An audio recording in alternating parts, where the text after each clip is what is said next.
All right. Thank you guys for coming on over to the Toadstool Bookstore for our virtual event.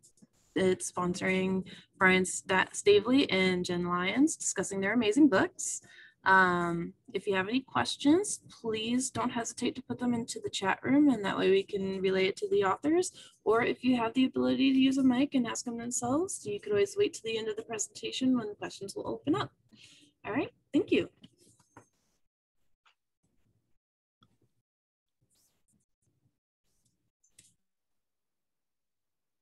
Is it us? Are we? Yes. I think we're okay. Sorry. We're good. All right. Hi. How are you, Jenn? Good to see you. It is good to see you too. Corwin also says hi. Corwin, say hi to everybody. Hello, Corwin. He's a big boy, so and he is insisting on being on my lap right now, which is a little rude, but more the merrier. Yeah, it's exciting. So I want to hear about your book. Sure. Tell me. Yeah, I mean, so The Empire's Ruin, it's the beginning of a new trilogy that's set in the same world as my other books. It takes place about 5 years after the events of The Last Mortal Bond, which was the end of my last trilogy.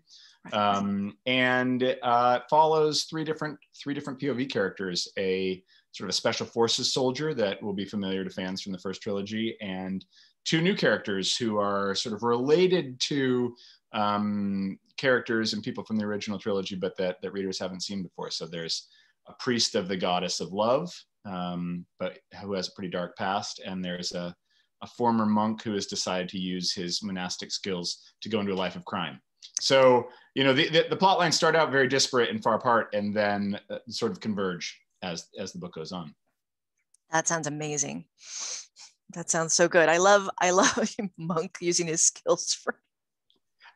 That's fabulous. I had that in the back of my head that would be a fun. I originally thought it would be like just a series of short stories that I would do, right. You know, just sort of escapades for this monk. But that story, as everything else in this book, just got sort of bigger and darker as the book went on. I mean, right. This book had a very fraught history. I'd written a different book that was going to be this, and Tor had said, great. And written me a check for it, and it was off to the copy editor. And then my agent called me and was like, "This book sucks." And I was like, "Harsh." This was like, no, she's brilliant. She was right. This was like, you know, 10 o'clock on a Friday. I was in bed, and so we pulled the whole book out, and I scrapped it all and started writing it again. So all of the plot lines originated somewhere, but they are quite far from when they originally started. So, I mean, speaking of which, you just had a fourth book come out in the same trilogy. So I was going, or same series. I was going to ask Pentology? you. Sure. Yeah. How much did you plan it all out, or are you where you expected to be when you started The Ruin of Kings, or are you in some different territory altogether? Well, so when they first gave me, said, we'd like to publish this, or expressed interest. One of the first things they did was, you have a series synopsis for this, right? I was like, oh yeah, totally. Yeah. And I ran to go write one out. I mean, because I did have a rough idea of what I wanted to do. I had a pretty good idea of where it was going to go. And they went, okay, cool, great, love it. Did you pitch five? Did you pitch 5 books? I did pitch 5 books. Yeah. In fact, that was actually part of the reason we went with Tor, not to name names, but some of the other people were like, we'd like it to be 4 books. I was like, no, it needs to be 5 books. So you knew what you wanted to do in each of the 5, but there was a reason. Yeah. 5 books. Yeah. No, there was absolutely a reason that I knew it needed to be 5 books. And then they, I talked to my editor about it, and like, almost the very first thing she said was, I want to do X. And I'm like, that sounds great, but it completely invalidates everything that I just sent you as far as the series synopsis. Oh, so how did that work out? We did what Davey wanted. Okay. Davey's always right. No, actually she had a very good point, and I listened. So I mean, how divergent was her vision from yours? It was mostly, it had nothing to do with the plot. Okay. Yeah. It had nothing to do with the plot. It just had to do with how we were going to present it to readers. I see. Yeah. So, I had originally wanted something that was each book much more focused on a single POV kind of situation. And she was like, no, we really want to make sure that they're kind of keeping up with everybody as the story's progressing. And she was right. That was definitely the way to do it. No, you're not having read your whole series, but that seems smart. Yeah. I mean, the end result of that is that I ended up with way more POVs in a series than I ever thought I was going to do. I always kind of heard, when I was younger in my writing career, or my writing attempts, that you should, try to stick to like a limited number of POVs. And here I am just going, I mean, all the POVs. Yeah, I mean, the structure, like, for people watching, I've only read a little bit of Ruin of Kings, but it's like the structure is quite ambitious. And I want to talk a little bit about that in a minute. But I'm just like super impressed, because when I was having the equivalent conversation with Tor, they were like, so yeah, can we have the whole series synopsis? And I was like, yeah, it's going to be 7 books and it's going to do all this stuff. And they were like, no, you can't have 7 books, which was smart, because I didn't even, so I like, then I was like, okay, like, let's do classic trilogy. Right. And I didn't even stick to anything that I thought I was going to do in the trilogy. So like, I am now extremely grateful that I had been like reined in and not just given all this rope to kind of just hang myself. And I'm impressed that you had a 5-book vision and you were able to adhere to it and be true to it, because I didn't. I did not picture it.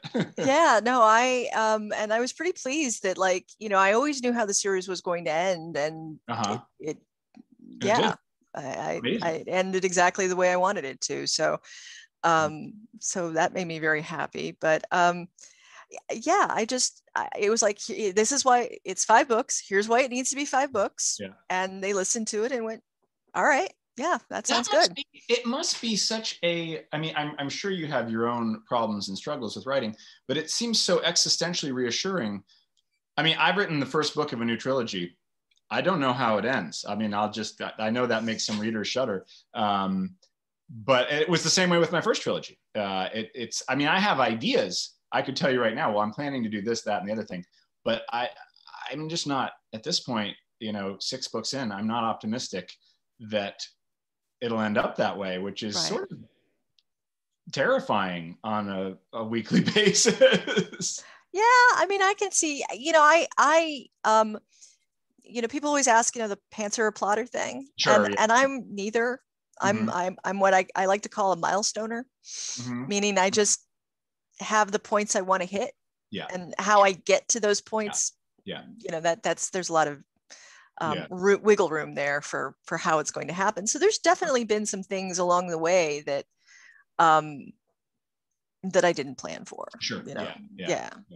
I would say that book 4 doesn't even kind of resemble what I had originally planned book 4 to look like. That makes me feel a little bit better. Makes me feel slightly better. Yeah, I just got to the right place at the end. That's all. Yeah. No, that's, hey, if you can hit the waypoints, you'll eventually get to the end of the trail. Right. Yeah, exactly.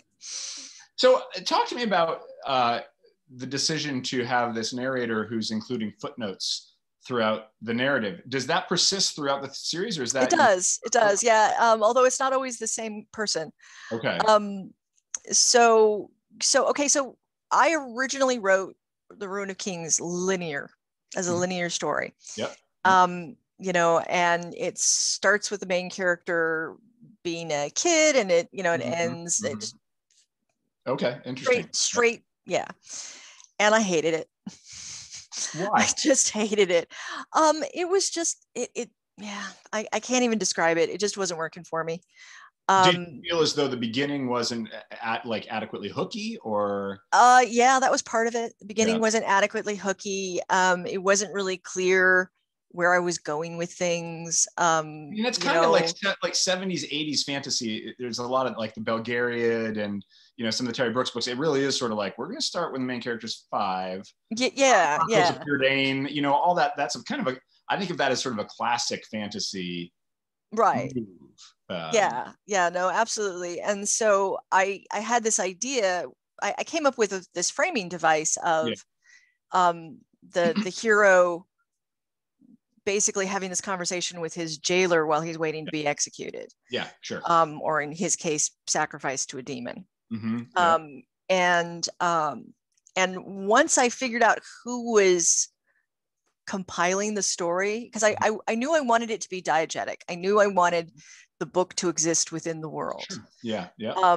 Once I figured out who was pulling the story together, just given that character's personality, I was like, you know, there's no way he could stop himself from making comments.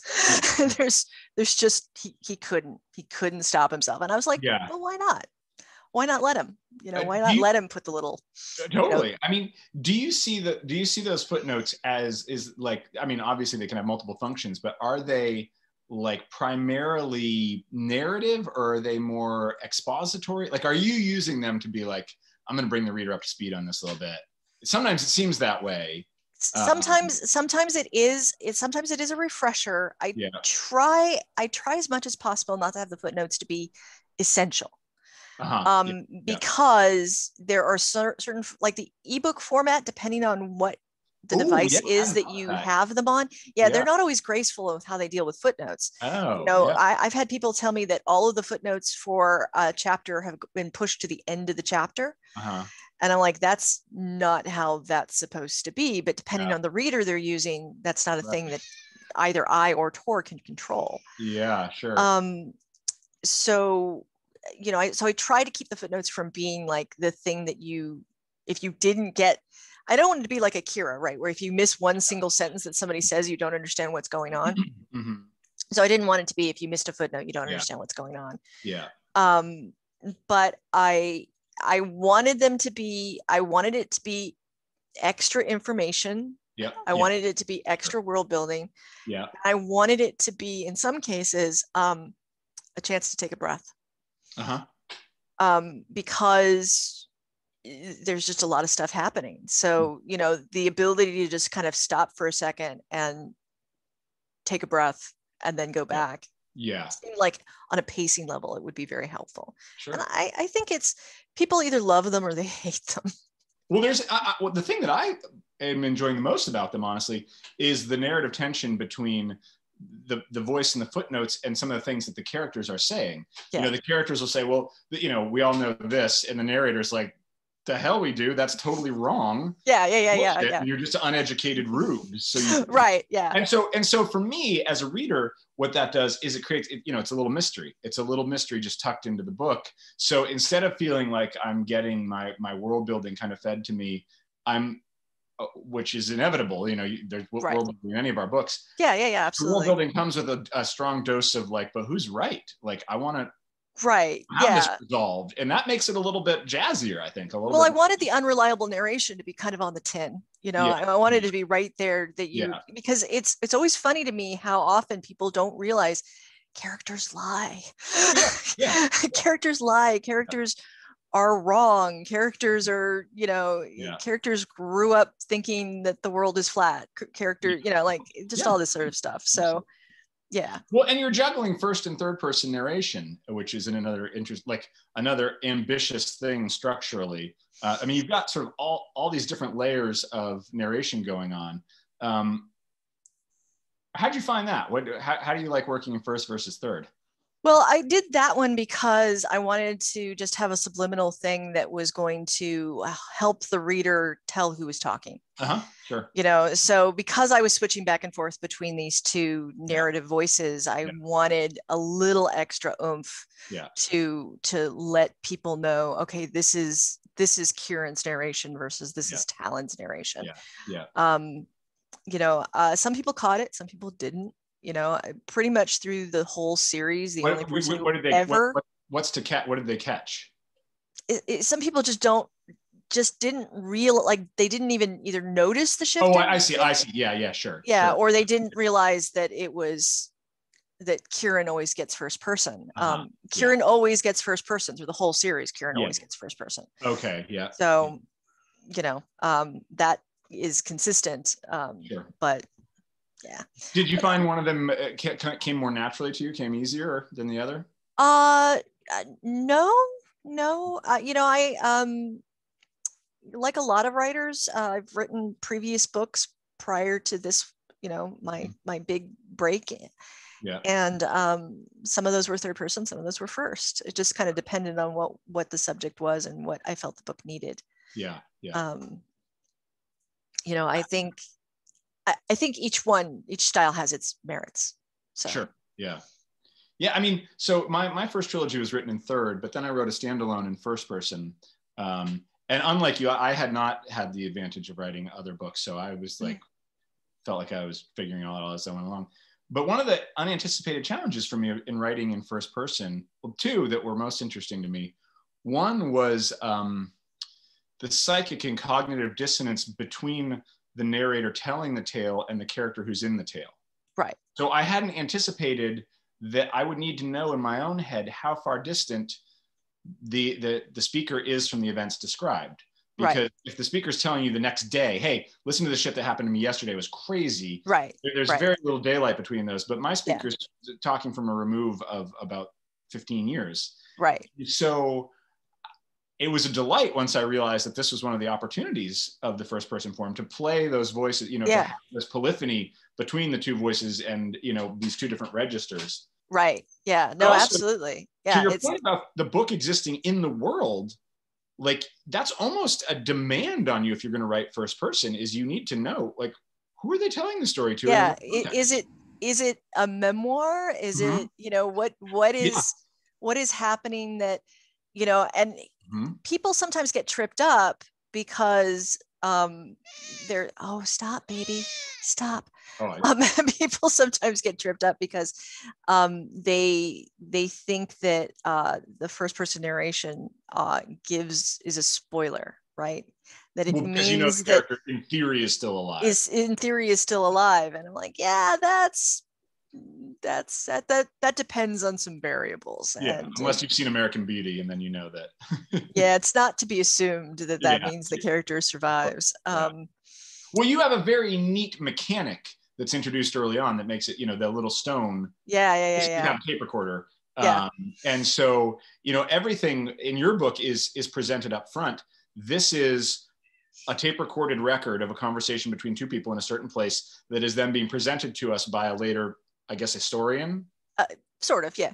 Courtier kind of character. Yeah, it's a little awkward because he actually is a character in the story. So, but he'll call it out. I hope so. I mean, it get hints of that even in the first few chapters. And I'm glad, because that seems like it'd be a missed opportunity if not. No, Third for sure is fun. He's definitely a character. He's actually one of the main characters. So He'll definitely, he's around.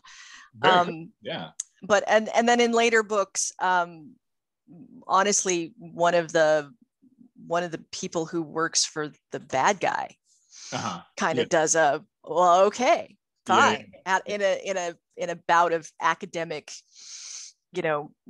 peak, decides that she too has to chronicle what was happening over in a different part of the world, and present it and as sort of as a gotcha, and then it sparks this sort of rivalry as these two scholars are going back and forth with their commentary on what happened.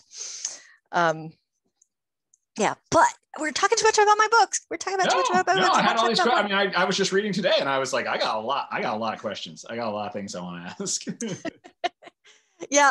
was always really funny to me that when the first book came out, I did hear, this is really ambitious, and I always never really knew if that was a compliment or not. But for me, so far, it's totally worked. I mean, ambitious, I think, is neither. You can be like, that's really ambitious, and you screwed it up. But for me, it's working. But it's working. Yeah, I'm engaged. I just never paid attention to the rules. Yeah, well, I don't think there are rules. It's just you're doing you know, you have a lot of different narrative stuff going on at the same time. It like reminds me of like, you know, vaguely, I mean, you're not doing the same thing as David Mitchell or N.K. Jemisin, but these are authors who I think of who are really interested in playing with narrative, you know, the narration itself. Some people aren't doing that as much. It's not a value judgment one way or another. It's just like, what is the author interested in? It's just a thing. Yeah, no, I remember, you know, I'm not, no names named, but at a convention at one point, you know, there was one of those advice panels, and somebody asked a question about a young author, a writer asked a question about POV, and was basically told, don't get too, you know, don't do too many, do just like, because you're not going to do it well. You know, the only people who are going to do it well are, you know, X, Y, and Z. And I remember getting so angry because I'm like, you haven't read their work. Who are you to say that they're not going to do it well? Right. They might be brilliant at it. You know, no. I think the better answer is it's more difficult. Like there's more, you know, the more, you know, I think books sometimes, the way I think of like Olympic diving, in that, you know, some books I think are very simple dives, but executed perfectly. Right. And so that gets a certain kind of score. And then some books are very difficult dives, but executed maybe imperfectly. And that gets like evaluated in a different way in my mind. Of course, you know, the books that I think are like the true greats are the ones that are like a very difficult thing was attempted and achieved. Right. Which is, you know, where we all want to be, you know, or. But I have a ton of respect for, I mean, I guess I have respect for all of those things. Like the simple story where the person just nails it, there's like a great delight in that. Sometimes I'm like, it's just a pleasure. Nothing shocked me. There was no massive unexpected twist, but you just like got all the details. Right. And I also have a lot of respect for books that I think kind of maybe falter in certain places, but that I'm like, there's a ton of interesting shit going on here. This person was swinging for the fences. You know. No, I think about like a lot of the, I like the fact that we are sort of rediscovering, becoming more interested in shorter forms, novellas and things like that. I can't write a short story to save my life, but nonetheless, I think that it's you know, there used to be like a lot more short form fiction that was, like you said, I'm kind of convinced, honestly, that the shorter the story, the more perfect it has to be in order to come off. So I'm, you know, when I write these chunky boys, I understand there's a certain amount of cheating happening because, you know, I'm giving myself 200,000 words to, you know. Well, it's not cheating. It's just the difference between running an ultra marathon and 100 meters. Yeah. And, you know, and some people are as incapable of writing that as I'm, you know, incapable of doing a short story that really should be the first chapter of a book, which is my trademark. Is I'll write a short story and somebody will be like, this is great. Where's the rest of the book? You know, do you know the story writer George Saunders? I mean, I guess he also writes other stuff. He's got this, it's around here somewhere. Let's see it. He has a newish book where he just must have been like a really easy book for him to write, but I think it's pretty cool. He just takes apart these 6 like sort of classic Russian stories like Chekhov, Tolstoy. But the way the book is put together is you read 1 page of the Chekhov story, and then you read like 2 pages of him.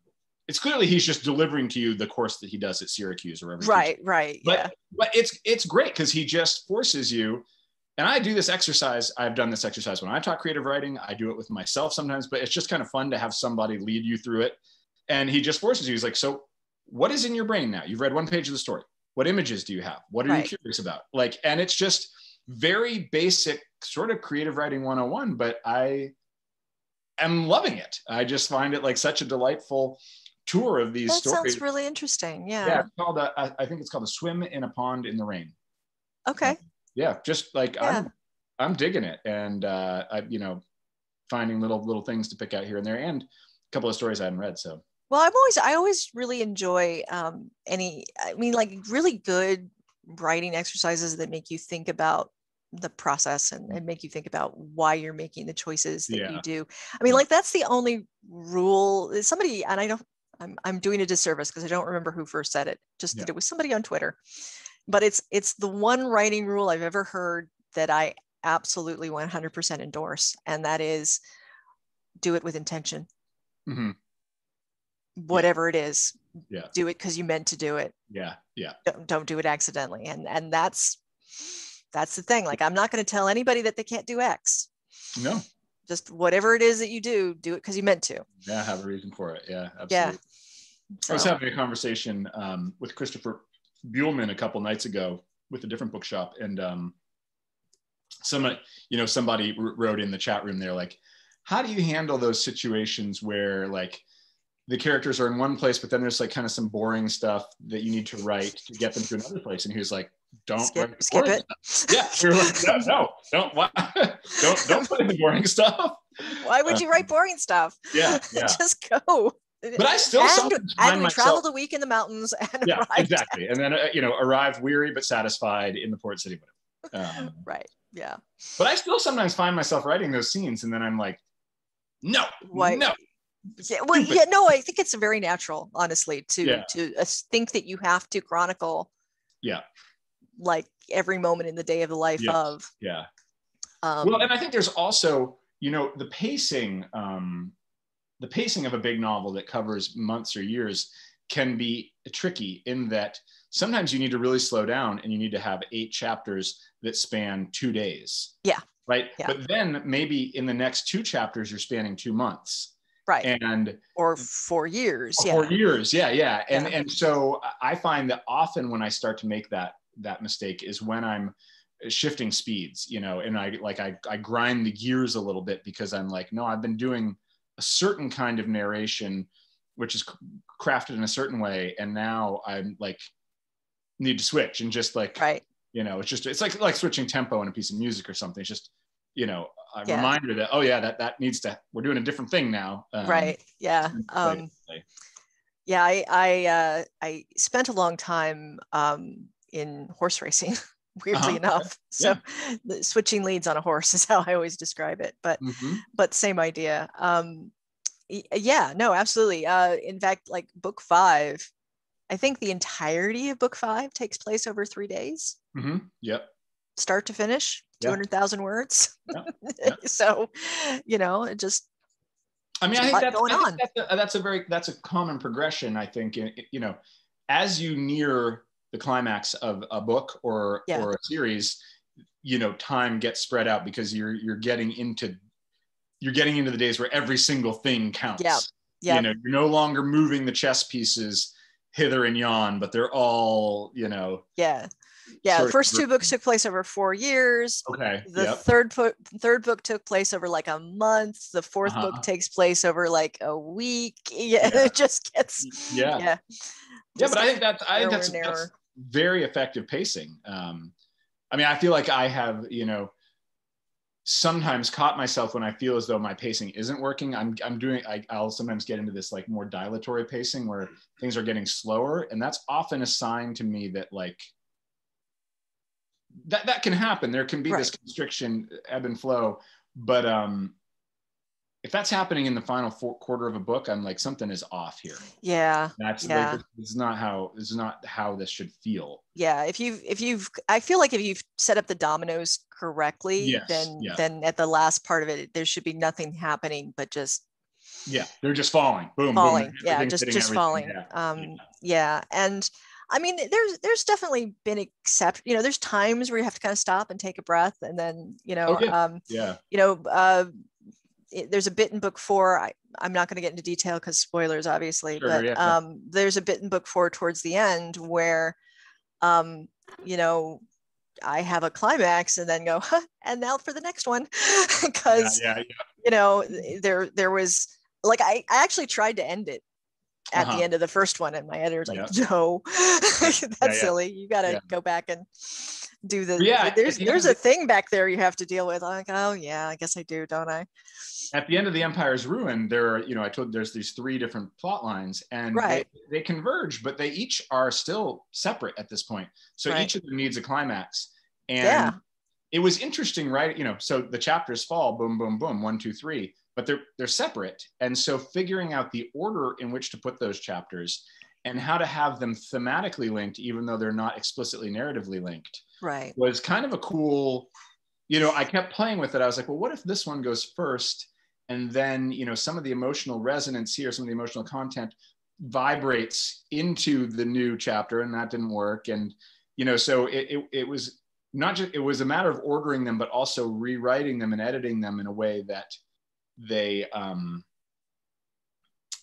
they resonated, that they picked up the vibrations from one another, rather than just being like, snare drum climax done, silence, snare drum, like that was an interesting challenge for me, and one that I hadn't quite faced before. That was sort of a new challenge. And I think that idea of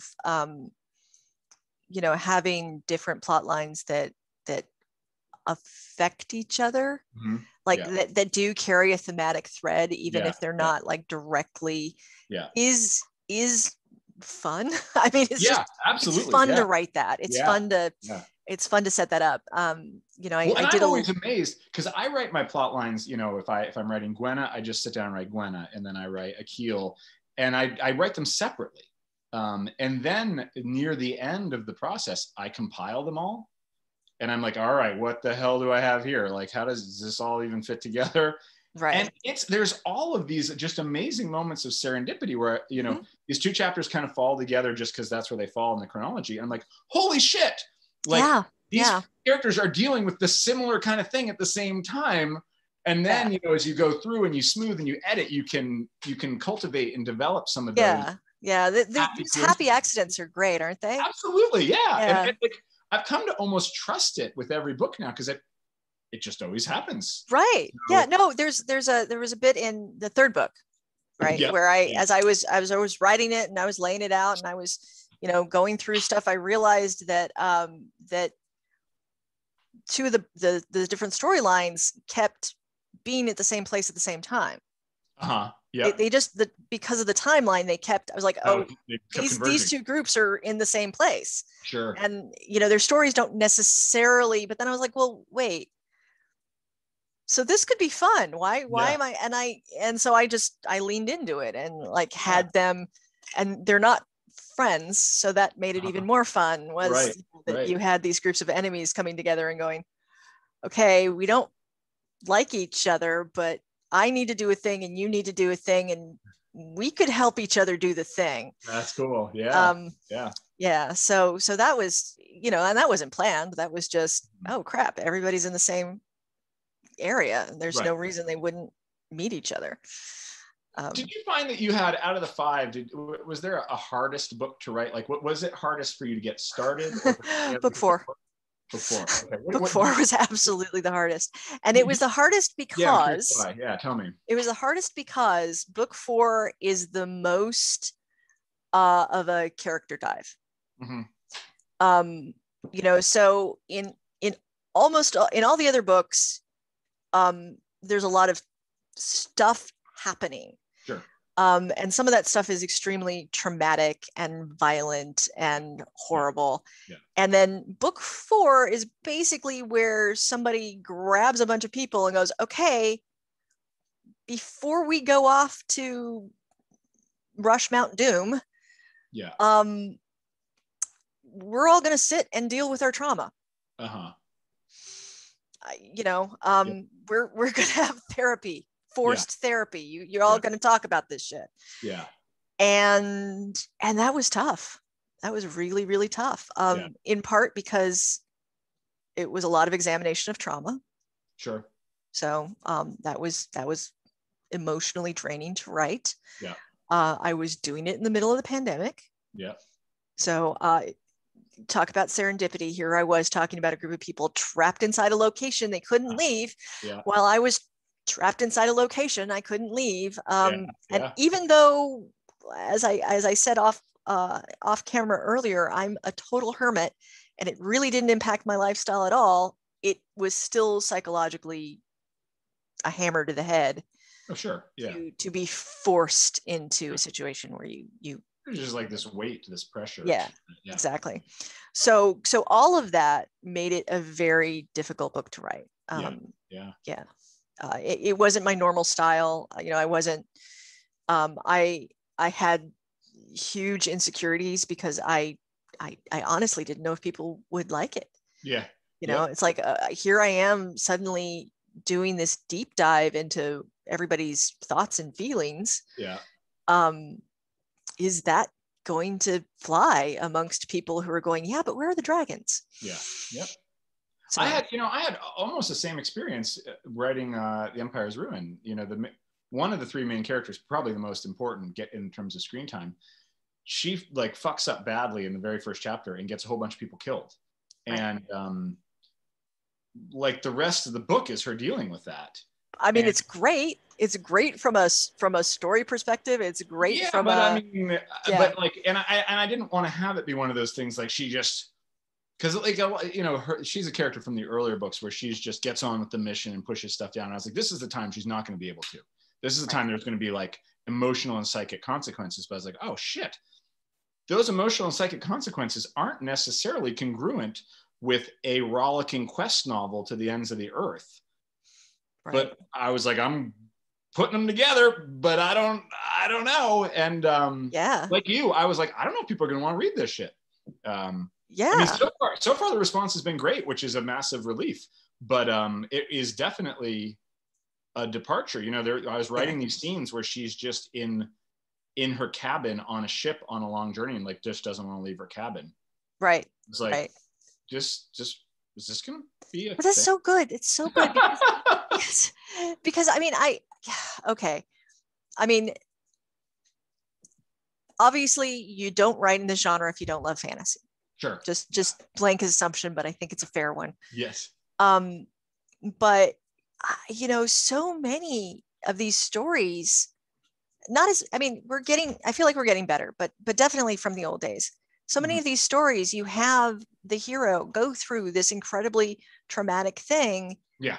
Sometimes their own doing, they've had to make the hard call or they've made what they thought was a hard call and then any of the different variations on it.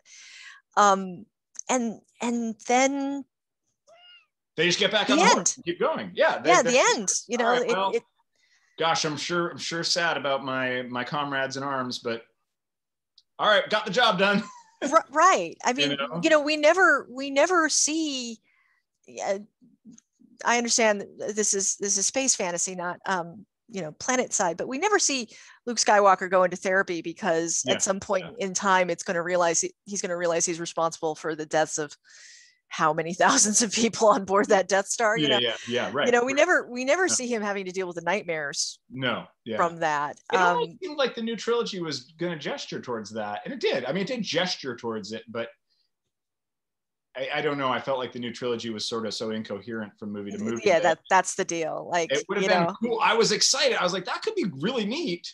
Yeah, it's almost there, but then like, I was very excited to see the direction it was going, and then it didn't. So yeah. It's a loss, I think. Yeah, I'm a huge Star Wars nerd, so I have a lot of opinions about the latest movies. But you have to also deliver the goods. Like you said, we do write fantasy, so you could write a certain kind of book where a character fucks up badly, and then the rest of the book is them just living in their cottage in the woods trying to come to terms with that. But nobody wants me to write that book. I mean, Thomas Covenant's already been written. I don't feel like it needs to be written again ever. So it was interesting trying to play with his, maybe not his too lighthearted, but try to marry those two things, that this character dealing with this massive trauma, but also this quest story where I want to have monsters and abandoned cities and sea battles and all of that stuff, and those gears really ground a lot, and ultimately I thought there was something fruitful there, but boy, it did not just present itself up to be written. Right. Yeah, no, there's definitely been bits where you're just like, yeah, you definitely feel the Hemingway quote about opening your veins over the keyboard. Yeah. Really strongly. Absolutely, yeah. Yeah. So book 4, no question, book 4. I mean, Yeah. book 5 had its issues as well, mostly due to, just the anxiety of, am I going to stick the landing? Yeah, of course. Am I doing right by pulling everything, how I'm pulling everything together? And I had some missteps in the beginning. There's, I want to say I cut like 40,000 words. Sure. I cut a whole plot line out just Yeah. because it ultimately, my editor was just like, this isn't working. And then my husband said, yeah, this isn't working. I'm like, oh crap. If both of you agree on this, then it's gone. Yeah. Totally. Yeah. Yeah. So, I mean, that's a good sign that you're doing that, I think, because I think it means, it just sounds like you're still being nimble about the storytelling process instead of feeling like it's book 5, everything is locked in and you're just following it to its inevitable conclusion. Well, you telling me that you basically, trashed an entire manuscript and started over, I also find to be a very reassuring thing, because I think that is a thing that too many writers do.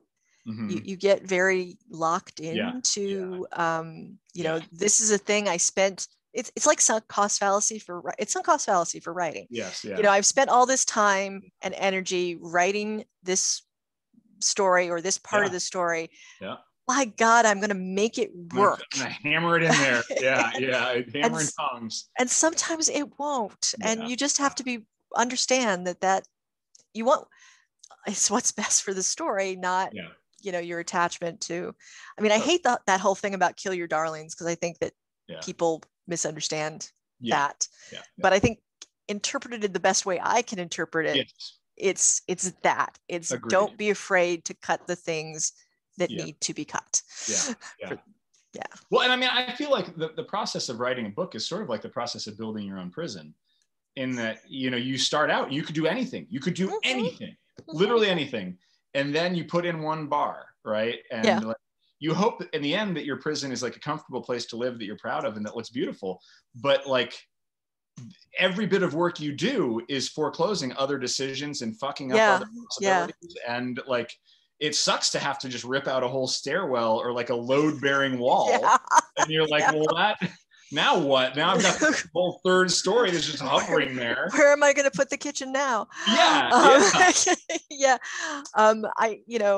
What's the Craig Vetter quote? Blank paper is God's way of saying it's not so easy to be God. It's definitely that. And or the other one is, and book 5 was a good example of this, is sometimes you have to write the book to figure out how you need to write the book, so absolutely. I always feel like when I get to the end of a book, I always write the prologues last, and the prologue, I think, is just sort of like the key signature, like the opening chord of a piece of music or something. But I don't know what that is until I finish the book, and I'm like, oh, I thought it was a book about whatever, sacrifice the things you love, but it's really a book about like horrible attachment to things that aren't worth loving, or whatever, like right whatever I think I'm doing never ends up being the thing that I'm actually doing. I remember being on a conference call with some people, and they were like talking about Ruin of Kings, and they said, oh, I just love how the whole book is a deconstruction of slavery and consent. And I just went, cool, I'm glad you caught that. I thought to myself, okay, write that down as apparently a thing I didn't realize they were right. Sure. Yeah. They were totally right. It was a theme that had crept in that I hadn't realized had crept in. Well, it's interesting just in the opening pages listening to what is his name? Kieran talking about relaying himself being sold at the auction blocks. And I was very curious about like the tone there and his tone towards his own enslavement And I'm like not very far into it, so that's something I want to keep, keep flowing. It continues to be a theme. We'll just put it that way. But I think that these things sneak in, and Absolutely. it's cool. It's it's great. It would be very boring if I just had, I don't know, if it was just me and my own conscious thoughts and that was it. Like, I like finding surprises. It's really funny though, because I'm not a fan of prologues. Mm-hmm. Not a fan of prologues. Talk to me about that. People have that. I always think it's not a deal breaker thing. I don't hate prologues. I just I see prologues misused a lot. Sure. Yeah. I see a lot of instances where the prologue could have been chapter 1 and that would have been fine. It didn't need to be a prologue. Yeah. And so needless to say, when I turned in my first manuscript and my editor comes back with, I want a prologue. Oh, really? Ruin of Kings, that's where that comes from. And then there's prologues for all the rest of it. They're not labeled prologues, but they're prologues. Why did she want a prologue? Huh? Why did she want? I mean, I feel like I get a lot of I hear a lot more of what you're saying. I know a lot of people who are like, I just don't read prologues, which seems insane to me. I'm like, it's only a few pages. She wanted the framing device more explicitly spelled out. She was right. She was absolutely right. Okay, yeah. Originally I had it much more of a thing you figured out as you went along, that this conversation was taking place. And she's like, no, spell it out. Spell it out exactly what's going on. Yeah.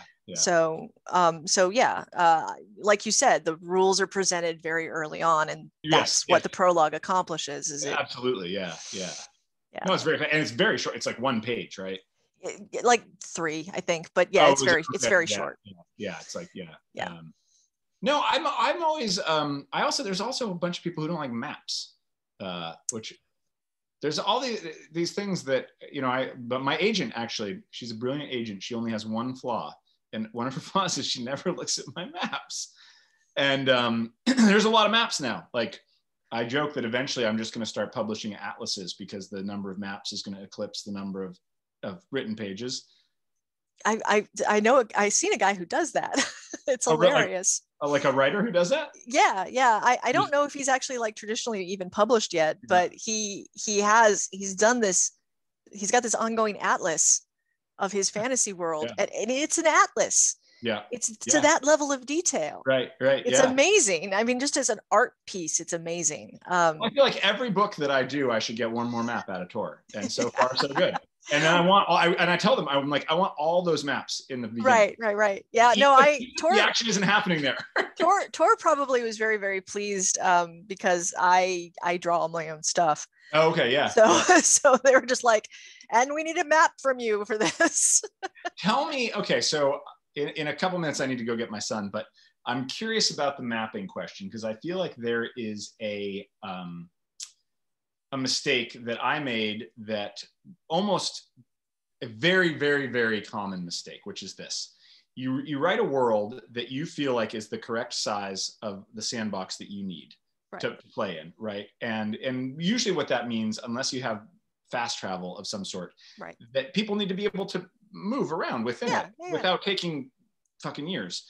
And that world is usually ends up being, and we're assuming, I think, that you always have to be working with something the size of Earth because we have gravitation and there's science reasons why that is. Stuff with that. So what I did is I made a world that's like kind of the size of the United States. I mean, not a world, but an empire in a number of continents, right?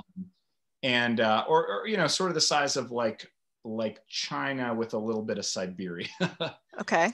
And I think you can see this. I think it's comical when you look at like the George R.R. Martin maps, where like he has Westeros, and then there was clearly his moment where he was like, oh shit, the rest of the world. And then he, like, Westeros is here, and then there's this enormous continent, right? Have you looked at his maps? Right? And it just like, he was like, oh god damn it, I wrote a book that takes place in something the size of Western Europe, right? Which is tiny. Yeah, it's like a postage stamp. So I'm curious. I glanced at your map. I didn't. I was reading online, so I didn't really peruse it. Although normally I do. Did you dodge that bullet, or are you in the same? Are you in the same boat? Oh, I did the whole world. Okay. I don't show you the whole world in the first book. You know, Yeah. I don't show you all the continents that are there. But yeah, no. But your action takes place over a whole Earth-sized globe. Yeah. Yeah. How do you have fast travel? That I do. I do have fast travel. That's how. Yeah. Yeah. Okay. So I do have ways of getting around. So, and as you'll, you know, I mean, there's like gods and people that can, you know, and just, I do a lot of magic treated as technology. Yeah. You know, so the empire where most of the story takes place, has a very industrial view of magic. Yeah. You know, it's commodified, it's monopolized, it's treated as a resource, and you know, and part of that is the infrastructure to get goods and materials from one place to another quickly. I mean, I think it might be maybe you can correct me, but aside from maybe Malazan, which I'm not even sure this is true of, I can't think of another fantasy novel that utilizes an entire Earth-sized globe. You might be the first one that I've encountered. Eddings? I don't think so. I mean, they're walking around. They're not walking. Yeah, that's true. They're not walking from Kamchatka to Spain. Yeah. I mean, I think Eddings is like the size of Europe, honestly. Yeah, no, you're right. You're right. I mean, I'm sure they're off you for thinking, you know, and I was talking to a friend and he was like, why don't fantasy writers just take a globe, literally like a globe of Earth, I have one over there, and just draw their shit onto the globe? And I was like, that is such a good idea. There's a program you can use to do that. That's even better. See? Yeah, there is. I use it. What's it called? Oh gosh. I will have to get that information to you because I don't remember it off the top of my head. It's been, honestly, I'm terrible. A couple of weeks. But yeah, no, there does exist. There absolutely does exist a program that'll let you basically map everything out onto a 3D sphere, and then you can export that as a flat file. Yeah. And amongst but I specifically want it to be transferred onto an Earth globe. So because in my mind I have certain climates that go with our globe. So at a glance, and obviously those are not purely a function of latitude. Right. But at a glance, I can be like, oh, okay, Mongolia, that's kind of like this. I got this shit that's kind of like that.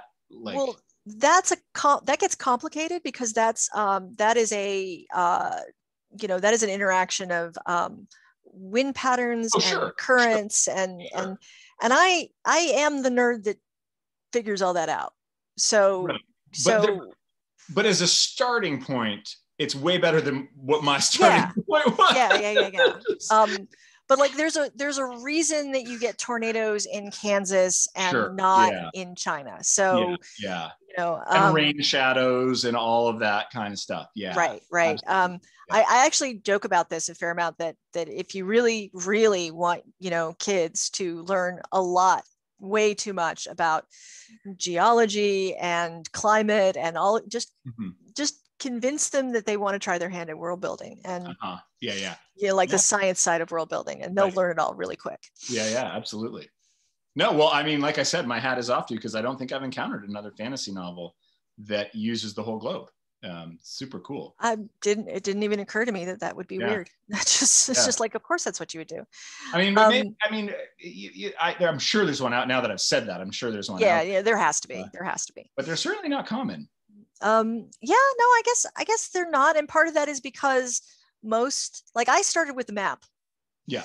I started with the map and I built the world, and then I found a story that fit into the world. So and that's probably the difference. Most people do it the reverse, and you know, as a result, your story scale is going to be where you can walk or ride or easily get around. And then it's given to an artist from Tor or whoever the publisher is, and they go, okay, I only need to do something that's this big. And you're done. So, you know, I mean, I've seen it done very purposefully the reverse. Marina Lostetter's Helm of Midnight like takes place in a location that kind of is the size of a postage stamp, but very deliberately so, and with the very, very strong implication that the rest of the world is out there. It's just a nuclear wasteland or something along those lines. Right. Yeah. Well, that was, you know, my standalone Skullsworn takes place in one city, which is in the middle of a massive river delta that is almost impassable. And so that was a fun map because it's just the map of this one city, which is filled with braided canals. And you know, a massive part of the story is that it's all claustrophobic. Everybody's stuck there. Nobody, if you step outside the city, you're going to die. You're going to be eaten by some poisonous thing. But it also avoided all these questions of like the size of the globe, which was sort of delightful. Yeah. No, I mean, I think it's fun to work with those sorts of scales, the larger scales, because then you start to really get into cultures and you know, the economics of it and who's importing what. And I just I'm a massive nerd. I love all of that. So that's awesome. Thanks, great. Well, Jenn, I have to go and grab my son. He's at a friend's house, and they've been generously feeding him dinner and probably plying him with television. So I'm going to go grab him. But thanks so much for just an awesome conversation. Yeah, it was really fun talking to you. Yeah, I'm excited to plow on with the Ruin of Kings. Yeah, I gotta get a physical copy. I have yours. I need to pull up too. So yeah. All right. Hey, it was a pleasure. Have a great night. Thank you. You too. Right. Take care. Thank you for joining us. It was a pleasure being here. Thank you for having us. Yeah. Merlin says hi too. Perfect ending. Great ending. Bye, guys. Bye.